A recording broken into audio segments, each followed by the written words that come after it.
Bon, Ah, c'est parti. bah oui. Donc, bonjour à tous. Hello, hello. Donc c'est reparti. Là aujourd'hui, On a beaucoup hésité.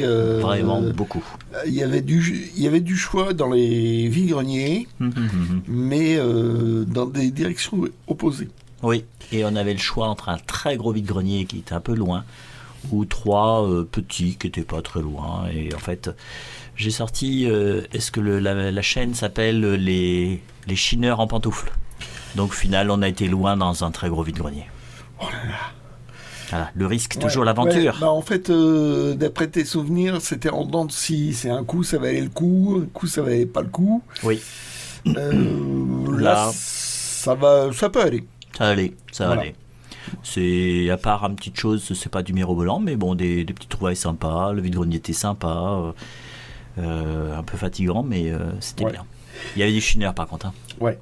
Donc là, petit rattrapage, parce que j'ai oublié la semaine dernière. Comment ça s'appelle, Black Panther. Yes. Donc en personnage. Moi, j'aime bien l'univers Marvel. Les figurines, mais j'ai pas envie Ruiné. de me ruiner. Donc c'est pas cher, mais là, comme il y a plein de revendeurs geeks, Oui. et ils ont tendance à toujours les rafler. Bah là, j'ai eu de bol. J'ai dû passer juste avant. D'accord. Ouais, c'est les Hulk ce matin, ça t'intéressait pas? Non, je pense que je les ai. Ok. Allez, premier non pas premier trouvé, mais bon, premier truc. Donc la BO de Mon nom et personne. Oui. Donc une musique de Ennio Morricone. Excellente musique. Est-ce que j'ai pu écouter l'entièreté? Je sais pas. Pour savoir si ça marchait. Ah, l'art de Non, sauvage. non, j'ai pas. Est-ce que je connais?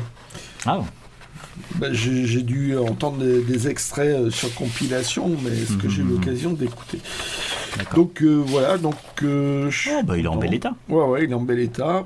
Il est un peu poussiéreux, donc il faudra peut-être que je nettoie avant. Mais j'ai pas eu le temps d'écouter, mais enfin bon. Avec Ennio Morricone, on est quand même à l'abri d'une mauvaise surprise. Oui. Elle est magnifique, je te comprends.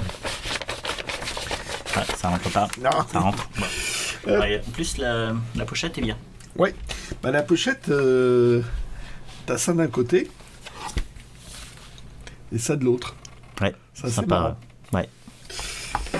Hop, bah, je vais rester dans la musique, tiens, parce que j'ai trouvé une flopée de CD. Alors, fallait pas hésiter, parce que j'avais quelqu'un juste derrière moi.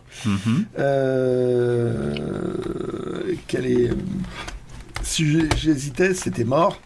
Oui. Faut dire que j'ai aidé le prix. C'était à 50 centimes le CD. Oh, bah, ça va, c'est un prix correct, très correct. Extrêmement correct. Ouais. Là, c'est. Donc tu peux te permettre de prendre des trucs qui te plaisent moyennement, un truc comme ça. Donc In Excess, je sais pas à quoi correspond celui-là. On dirait que c'est. On dirait qu'il est assez ancien. Chabou Chouba. Avant qu'il soit connu, je pense. Parce que ça me dit. Sans vraiment savoir. Ouais, Dead Weaver. Dead Weaver, je crois qu'il y a Jack White dedans. Oui, c'est ça. Donc c'est pour ça que je connais. Mais tu as bien fait de le prendre. J'en garde un bon souvenir. Hop, du placebo, on veut tu en voilà, Oui. ça a bien marché à un moment donné. Maintenant, je trouve que Ouais. c'est un peu répétitif. Donc, j'ai pris une compile de singles. Moi qui suis pas très compile, j'ai vu qu'après que c'était des singles. Là, qu'il y a un double CD, ouais. Oui, il y a deux trucs, c'est peut-être un DVD, non? Non, ce qui est étonnant, c'est que c'est un boîtier simple. Ouais, je sais pas. Ah oui, ils ont pété le. Ah, quoique des fois ça arrive maintenant. Je sais Ils en mettent deux dans un. Ouais, bon. Lorry de Transformer, un classique. Oui, donc là c'est une version original master. Là je l'ai pris parce que je l'avais, mais il y a deux petits bonus. C'est des comment ça s'appelle Bonus des track. démos. Ah, ok. Des démos Perfect Day. Je l'ai entendu déjà, cette démo. Tu sens que... Waouh. Bowie et Mick Ronson, qui ont produit l'album, ont fait un travail énorme. Ah oui, Parce qu'elle écoutait comme ça... c'est pas terrible. non. Ok. En Transformer, je préfère Berlin d'ailleurs, de l'album de Lou Reed. Ouais, mais là, c'est un... Comment dire? Oh, c'est mon goût après. Hein. C'est un j'ai presque sans dire, c'est un crossover entre Bowie et Lou Reed, quoi. Ah, ok. Casabian. Casabian, je sais pas comment qualifier ce truc-là. Oh là, j'ai écouté ça mais il y a très longtemps. Une pop un peu exubérante, si je me souviens bien. Un peu électro. J'ai je sais écouté pas, ça, mais il y a bien 10 ans. Donc, je trouvais ça pas mal à l'époque. J'en avais trouvé plusieurs, ouais. donc celui-là, apparemment, je l'avais pas. Mhm. Voilà. The Cooks, petit groupe sympa. Mhm. J'espère que c'est pas celui-là que j'ai, parce que j'espère qu'ils ont fait plusieurs albums. Ah, ok. Donc c'était sympa, sans plus, mais bon, à 50 centimes. Ouais. Ah, tiens. Ça vient du Médiathèque, ça. Ouais. Ça, bon, j'avais acheté sur un autre stand, mais bon, album solo de Joey Ramone, des Ramones, évidemment. Ouais. Il a fait, puis il est mort. Ah, bah, Voilà. ça lui a pas porté chance. Non, et puis bon, ce qui est sympa, c'est que ça commence par une reprise de What a Wonderful World. Ah, ok. Ouais, version bien Ramones, bien nerveux, quoi. Ouais. Et donc, voilà, c'est un truc de bibliothèque. Sauf que il y a tous les Quatrième de... Oui. tous les tous les trucs titres. de pochette, quoi. Oui, elles sont bien, ces petites pochettes. Ah, tu écoutes de la soul? Je suis là. Ah, ok. Parce qu'il y a comment ça s'appelle, un documentaire de la BBC sur l'histoire du rock, Oui. qui est culte pour moi, que j'avais vu sur le câble, Oui. que j'avais enregistré en cassette vidéo. Le titre, c'était Dead Thing in the Street. Et j'ai dû regarder ce documentaire en 10 parties, d'une heure, Oui. sur l'histoire du rock. Oui. Et ils ont parlé de Dollar Soul et de cet album-là. Et donc, j'ai essayé d'écouter autre chose de Dollar Soul, ça n'a pas passé. Ah, tu me rassures. Et ça, c'est du rap, mais complètement bizarroïde. Voilà, donc cet album-là, je le connaissais, donc j'ai bien aimé, je trouve ça marrant. Ok. Ah, Placebo. Encore un placebo. Ah, c'est une version de CD, Ah. parce qu'il existait en version un seul CD. Donc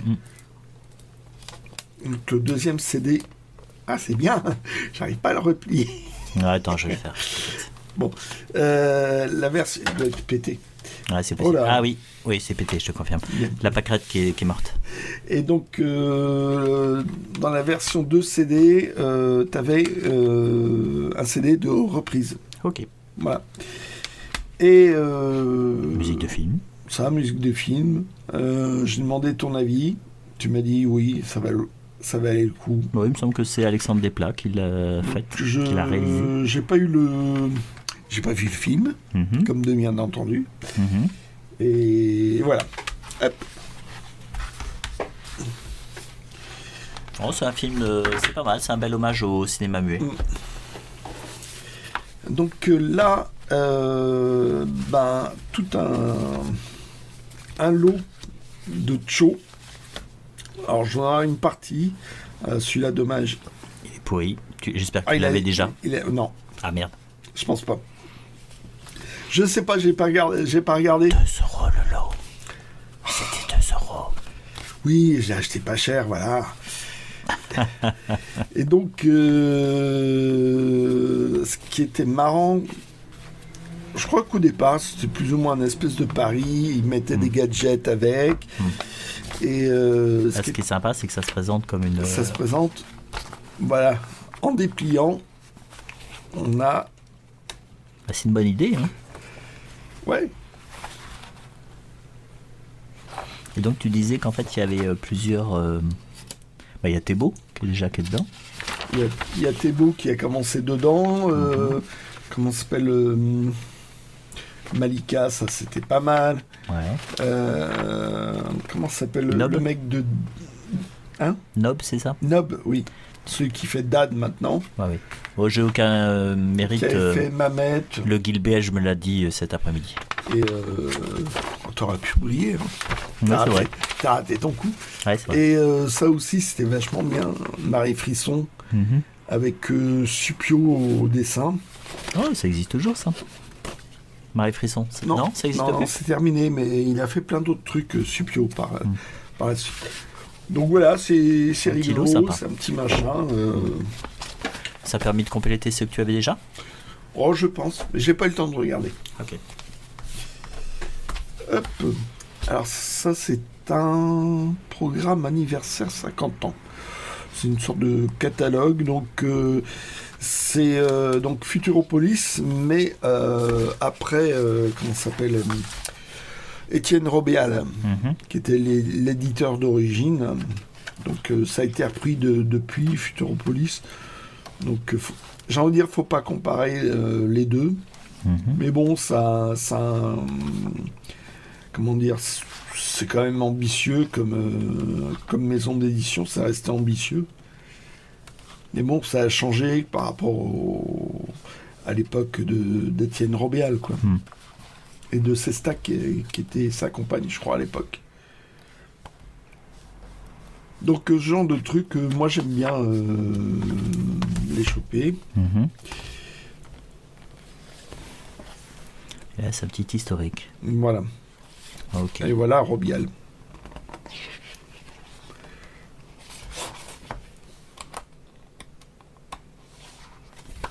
Bon, sympathique. Ouais. Un truc publicitaire, promotionnel. Donc, dessin, scénario, Delporte et le fils de Peyo, Thierry Cullifort. Dessin d'Alain Maury. Voilà. Donc, ils essayent de relancer Jean et Pierre-Luc. Oui. Ils en ont fait plusieurs, mais je pense que ça n'a pas pris comme ils ont pu continuer avec les Schtroumpfs. C'est gentil. Ah oui. L'histoire. Ouais. Ça. On n'oublie pas Peyo. D'accord. Bon. Ah oui, c'est pour Shell. Mais Shell, donc c'est pas dans le coin, ça? Alors, je sais pas. Bon, enfin bon. De voyager. Ouais. Ça, j'en avais un exemplaire de bibliothèque bien abîmé. Lecture d'enfance, chouette histoire du Docteur Poche avec son nez tout long, tout fin. Ah oui, qu'il avait au début. Oui, il l'avait au début, puis les coloristes ont dit « Ouais, ça nous casse les pieds !» Il a dû épaissir le nez. D'accord. Et c'est une histoire complètement fofolle. C'est fou. En fait, il y a...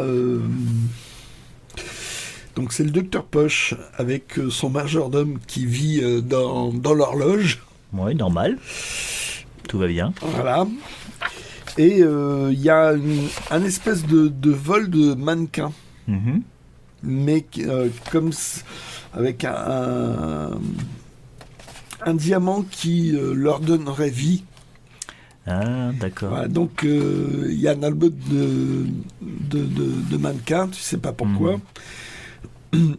Une qui se fait renverser, qu'on amène chez le Docteur Poche, et suite à un quiproquo, le Docteur Poche doit s'enfuir. Et il est pris pour un tueur en série. Voilà. Et il rentre dans une boutique d'antiquaire Et l'antiquaire lui donne un costume de magicien. Ah. Et avec ce costume de magicien, il finit par voler. Enfin, il a des espèces de pouvoirs. C'est complètement fou. L'histoire, il y a une raison pourquoi les mannequins sont volés. D'accord. Et moi, j'avais découvert ça gamin. On était abonné à Spirou à ce moment-là. Ah, ok. Et waouh, ça m'est resté. Et l'album, je l'avais dans un Triste état. dans un état pas génial. Et bon, voilà. Là, il est nickel, hein. Là, il est nickel. C'est rattrapé. Ok. Alors, un truc que j'ai entendu beaucoup parler, c'est ça. C'est Carbone Silicium, Mathieu Bablet, avec introduction ou postface par Alain Damasio. C'est voilà. C'est un C'est dessin. ambitieux. Ah, c'est très ambitieux. J'ai envie de dire, c'est quand même très délayé au niveau des entre les cases, des grandes cases, des dialogues très aérés. Donc ça fait beaucoup de pages. Après, je dirais que c'est aussi le style de la narration. Ouais, Je pense que tu essayes, en fait, quand tu essayes de délayer comme ça, puis d'avoir des grandes pages, si ça fait un peu une ambiance très lente, où les gens parlent peu, mais qu'il y a beaucoup de silence, si ça fait un petit peu des films un petit peu à la Blade Runner, quoi, ou encore là, plus lent à la Paris Texas. Ça ouais, c'est en plus ça parle de deux androïdes Ok. qui sont liés avec une IA. Donc là, j'ai commencé à lire, c'est bien. Ouais. Bon, on a rencontré un autre collectionneur de bandes dessinées, Le Monde des Petits, qu'on avait déjà croisé à d'autres endroits, qui adorait cette série. Ouais. L'Ordre des Pierres. Alors, les derniers, Valérian Lorline, à un moment donné, j'avais pas trop de sous, je les ratais régulièrement. Pour les trouver d'occasion, c'était pas simple. Non. Après, c'est une période que j'aime moins de Valérian. Le dessin est toujours là, mais je trouve que les scénarios sont un peu moins... Même au niveau dessin, il y a eu un avant et un après les Foudres d'Ipsis, où là, pour rester cohérent, ils ont cassé l'univers. Oui, ça a été compliqué, hein, pour le scénaristique. Ils s'étaient pas donné beaucoup de marge par rapport à l'Apocalypse. Le twist était pas mal, mais... Oui. Et puis je pensais que c'était terminé, en gros, les achats. Sauf que... Oui, c'est vrai. C'est juste dans les derniers stands que tu vas trouver ceci. Voilà, 2 énormes pavés. Mathieu Larsenet, audition, chez les éditions Les Rêveurs. 2 bouquins copieux. Copieux dans le nombre de pages. C'est très aéré. Ouais, t'as un marque-page aussi. Ah oui. Et qu'est-ce que ça donne, le texte? Aucune idée, j'ai pas eu le temps de regarder. Mais bon, voilà quelque chose de très pointu. Oui. Et ça, je pense qu'effectivement, on pouvait le trouver que dans la grande ville, quoi. Voilà. Et puis, c'est surtout, si j'avais payé 9, non, j'aurais refusé. Ok. Je trouvais ça vraiment... c'est très beau, c'est un bel objet, mais je trouve ça extrêmement cher. Est-ce que... Je suis pas sûr que le prix se justifie pour un truc aussi... il y en a même un deuxième. Oui, il y a plein de marque-pages. Donc voilà, au prix où je l'ai payé, ça allait. Oui. Parce que j'aurais pas acheté 9. Donc voilà. Donc, conclusion, satisfait quand même? Ça va? Oui, c'est pas... Enfin, je suis content de mes achats. J'ai pas de trouvailles où je fais waouh, ouais, génial, ouais. Oui, c'est ça. Voilà, c'est... C'est un petit peu la conclusion des grands vides-greniers dans la grande ville. De cette année. De cette année. C'est qu'en fait, cette année, pas de trucs où on est là, waouh, il y a le cœur qui s'emballe parce que c'est un truc exceptionnel et puis qu'on achète ça. Faut dire qu'il y avait du chineur. Hein. Il y avait du monde. Hein. Là, oui, il y en avait beaucoup. Ouais, ça se sentait. Oui. Ouais, c'est joli graphiquement. Mm-hmm. Bon, voilà, c'est à toi. À moi. Hop. Donc, je vous montre tout de suite un petit peu la trouvaille qui sortait un peu de l'ordinaire.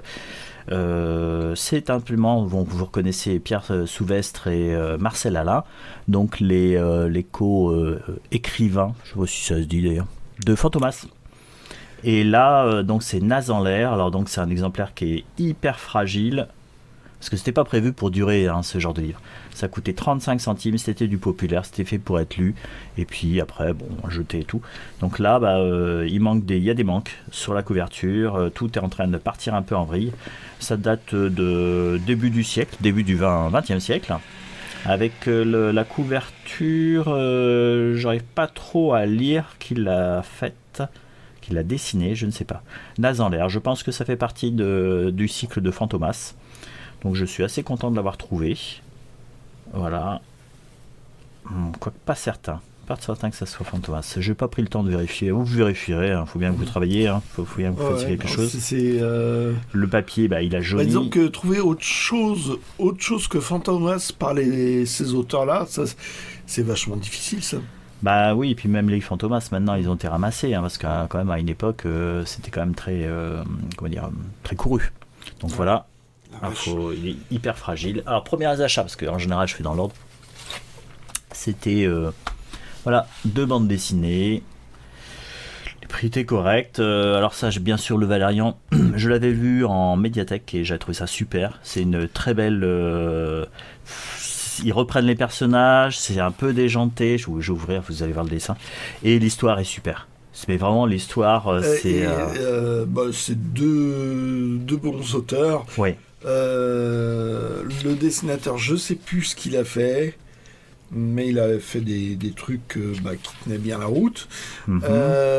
Et Lupano, c'est un super scénariste. C'est un super scénariste qu'on connaît bien. Quoi. Ah ouais, à chaque fois qu'on tombe sur lui, maintenant Lupano, c'est quelque part, c'est un peu un gage de qualité, quoi. C'est un très très bon scénariste. À nos yeux, en tout cas. Oui, pour nous. J'ai regardé un peu ce qu'il avait fait, Lupano. Il en a fait beaucoup, oui. Des scénarios. Tant mieux. Donc, il y a plein de choses à découvrir. Ouais, et en tout cas, cette espèce, pas une reprise, mais ce Valérian par Lupano et Laufray, c'est très très bien. Je vous le recommande. Là, c'était histoire de voir un petit peu ce que valait le franc, là, et l'éternel Shogun. C'est quand même un titre assez tardif. Ah bah oui, je pense que Jacques Martin, les 2 auteurs sont là, c'est un petit peu la classique, on met Jacques Martin, mais en fait, lui, il a juste validé le truc, quoi. Non, il est surtout décédé depuis un bon moment. Oui, c'est ça, donc il a bien validé. Voilà. Donc là, c'est classique, on va voir si ça tient la route, si c'est bien. Il y a des shoguns, il y a des ninjas, classique. Alors, ceci en fait, jour J, ce sont des uchronies. Donc c'est une collection donc chez c'est Delcourt et Série B. À chaque fois c'est l'Uchronie classique, c'est la plus classique qui soit, c'est et si les nazis avaient gagné la guerre, et donc en fait on imagine un monde où c'est ça. Et jour J c'est un petit peu ça, c'est-à-dire qu'ils prennent un événement et c'est une Uchronie à chaque fois. Et là c'est sur les fantômes d'Hispaniola. Donc j'en ai lu plusieurs en jour J, j'avais trouvé ça très bien. Il y en a une qui est vraiment très bien d'un point de vue historique, parce que c'est pas aussi exagéré que les nazis qui gagnent la guerre. Simplement c'est le débarquement à rater. Le débarquement en fait ne s'est pas fait en 44, mais il s'est fait en 45 ou 46. Oui, donc Joshi, c'est toute une série. Oui. Avec à chaque fois différents auteurs, il me semble. Oui, c'est ça. C'est différents auteurs et différentes uchronies. Donc il y en a une, ce sont les soviétiques qui ont débarqué sur la Lune en premier. Il y en a plein. Et donc j'ai vu celle-ci, je me dis tiens, on va laisser sa chance, on va voir si celle-ci est bien. Donc ça a l'air de se passer dans les Caraïbes. Bon, à voir. Alors là, celui-ci, en fait, je l'ai trouvé. En fait, c'était la seule BD. Il y avait plein de cartons, façon des cartons à banane, quoi, avec plein de livres de la belle-mère. Apparemment, c'est la vendeuse qui m'a dit ça, sur l'homéopathie, sur la santé par les plantes. Il n'y en avait que de ça. Et dans ce carton-là, il y avait ceci, donc qui est l'intégrale de Quartier lointain de Taniguchi. Donc nickel quoi. En plus ça vendait tout à 1€, donc c'était super.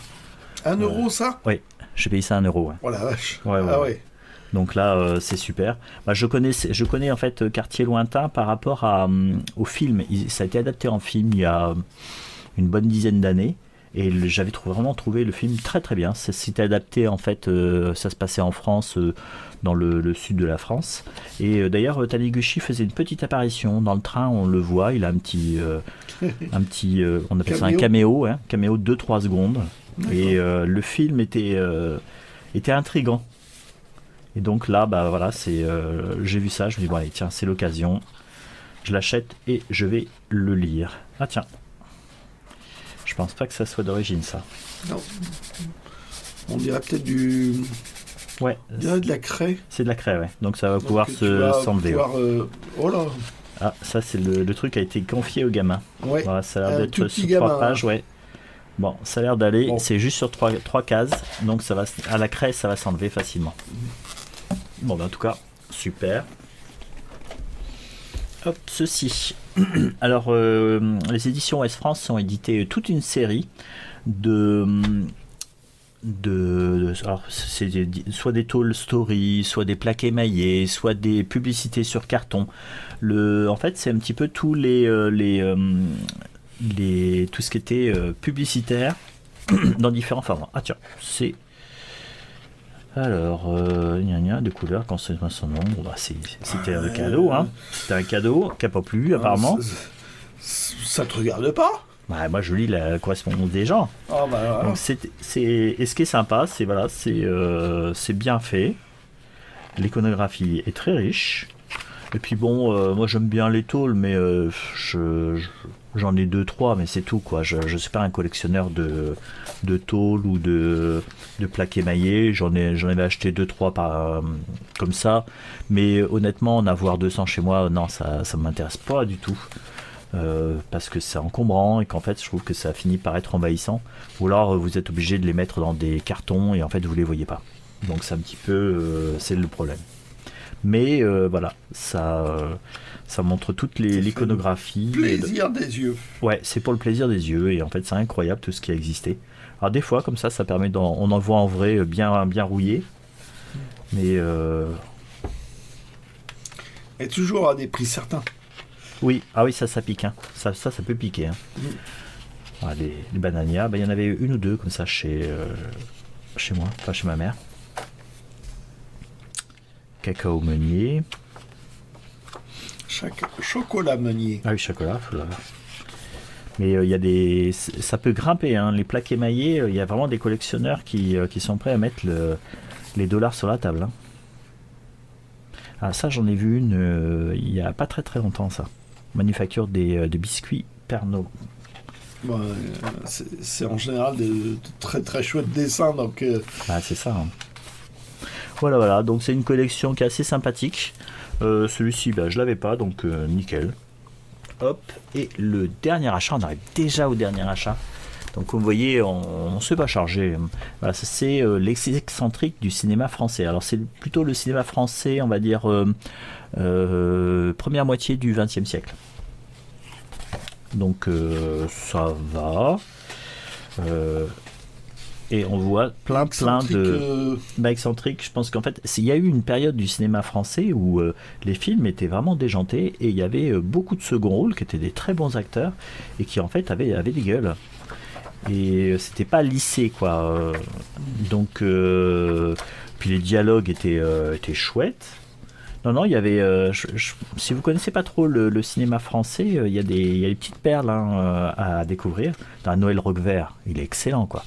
Là, en plus, il a une diction qui est assez particulière et en fait, il a toujours des rôles déjantés dans. Oh là là, si vous le regardez, Fanfan la Tulipe, il joue là un rôle dedans et c'est excellent. Si vous connaissez pas Fanfan la Tulipe avec Gérard Philippe et Lolo Brigida. Allez-y, c'est super. Bah, ça c'est Genticier, ouais, même chose. Ah oui, je me souviens ça. Ça c'est dans l'Assassin habite au 21 de Clouseau, là avec Freinet. Voilà. Donc je me suis dit tiens, je prends ça. J'ai lu un petit peu le texte, il y a plein de renseignements, plein de petits détails. Non, c'est super ça. Oui, d'accord. Ouais, c'est vrai que quand on a l'habitude des films français, on les reconnaît, quoi. Ce sont des seconds couteaux, enfin des acteurs en fait de second rôle, mais qui sont vraiment très bons. Ah ouais. Helena Manson. Voilà, donc je suis très content d'avoir trouvé ce livre. C'est un éditeur, alors je ne sais pas s'il existe encore, mais Henri Verrier, je crois que... je le monte un petit peu. Il est spécialisé dans le cinéma. Oui, c'est ça. Donc en fait, si vous en voyez, ça, c'est sympathique. Voilà, donc comme je vous disais, comme le geek belge l'a dit, c'était pas des super trouvailles à faire dresser les cheveux sur la tête, mais bon... On est satisfait. Ouais, satisfait. On n'est pas rentré bredouille et on a de quoi lire pour la semaine. Alors, pour répondre à une question d'un abonné, non, j'ai pas le temps de tout lire dans la semaine, ce que j'ai acheté le dimanche. Donc, théoriquement, j'aimerais tout lire. Enfin, possiblement, j'aimerais tout lire, mais... disons qu'on achète... un peu trop par rapport à ce que nos capacités... Non, mais potentiellement, ce qu'on a envie de lire. Oui, c'est ça, c'est du potentiel. C'est ça. Après, si on a le temps, on est content. Oui, ça serait bien. Mais là, bon. Ouais. Bon. Voilà. Donc, on va vous laisser. Bonne semaine. Tu aurais quelque chose à rajouter, les geeks belges ? Non. Non, il y a des messages, non ? Non, pas de messages qui tombent. Non. Bon. Non. Donc voilà, il y a les semaines se succèdent. Des fois, on trouve des super trucs, mais des fois, c'est un peu moins bien. C'est le lot d'un chineur. Hein. Le tout, c'est d'être patient et de continuer. Ouais. Il y a encore un vide-grenier la semaine prochaine. Ah bon ? Ouais. Étonnant, hein ? Ouais, t'es en train de faire durer la plaisir. Vidéo, ouais. la Allez. vidéo. Ciao, on vous laisse.